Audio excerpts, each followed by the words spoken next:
नमस्कार शेतकरी बांधवांनो, आपण यावली इथं श्री पंकज भाऊ देशमुख यांच्या शेतात आलेला आहे।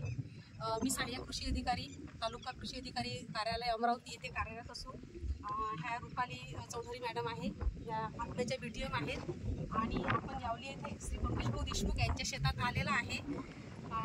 त्यांनी यावेळेस आत्मा योजनेअंतर्गत हळदीचे प्रात्यक्षिक घेतलेले आहे आणि त्याच्या अंतर्गत त्यांच्या शेतामध्ये त्यांनी हे आपण पाहतो आहे की 1.25 एकर शेत असून त्याच्यामध्ये त्यांनी हे बेड टाकलेले आहे आणि सध्या हळद लागवड हे सुरू आहे। वायगाव हळदीची व्हेरायटी असून 2 बेडमधील अंतर हे 2 फुटाचं ठेवून बेडचं अंतरसुद्धा 2 फुटाचं असं त्यांनी ठेवलेलं आहे। निश्चितपणे ते आत्मा योजनेअंतर्गत त्यांनी हे जे हळदीचं प्रात्यक्षिक घेतलेलं आहे, एक नाविन्यपूर्ण पीक म्हणूनही आपण सध्याच्या काळाची ही गरज आहे की वेगवेगळे प्रयोग ते करतात।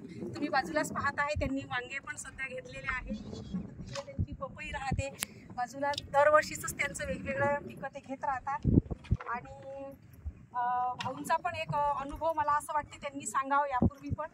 भाऊ, तुम्ही 2 शब्द सांगा हळदीचा विषयी। आजकाल जे नैसर्गिक आपत्ती व शासनाच्या भावाचा जो विषय आहे, त्यामुळे जे नेहमीची जे परंपरागत शेती आहे ते आजकाल परवडणारी नाही राहिलेली आहे। सोयाबीन, तूर, त्यामुळं मी तर सर्वप्रथम पहिले कृषी विभागाचा आभार मानेन की त्यांनी शेतकऱ्यांना मोटिवेट करण्यासाठी ही हळद म्हणा किंवा अनेक अशा काही जे पिकं आहेत त्यासाठी कृषी विभागही आता तत्पर झालेला आहे। जवस या सर्व पिकांसाठी शेतकऱ्यांना मदत करते।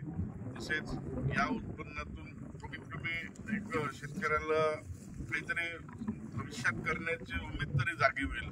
नाहीतर आज सोयाबीनची कंडिशन अशी आहे की लावल्यावर कोणत्या स्टेजला ते सोयाबीन खतम होईल, खोडकीड म्हणा किंवा अळी म्हणा या प्रादुर्भाव किंवा मरलो, त्यामुळं या उत्पन्नाकडे आता शेतकऱ्यांनी लक्ष द्यावं हीच माझी विनंती। धन्यवाद भाऊ। आपण पाहतो आहे आजच्या हवामानाच्या बदलानुसार प्रत्येक शेतकऱ्यांनी म्हणजे हवामानाच्या बदलानुसार शेतांच्या पिकांचे नियोजन करायचे आहे। नुसतं पारंपरिक पिकं घेऊन आणि पारंपरिक पद्धतीने शेतीची जोपासना आपण करीत आहोत, हे थोडंसं सोडून शेतीसुद्धा एक व्यवसायाचं रूप आपल्याला द्यायचं आहे शेतीला आणि तसा प्रयत्न करणं ही काळाची गरज आहे।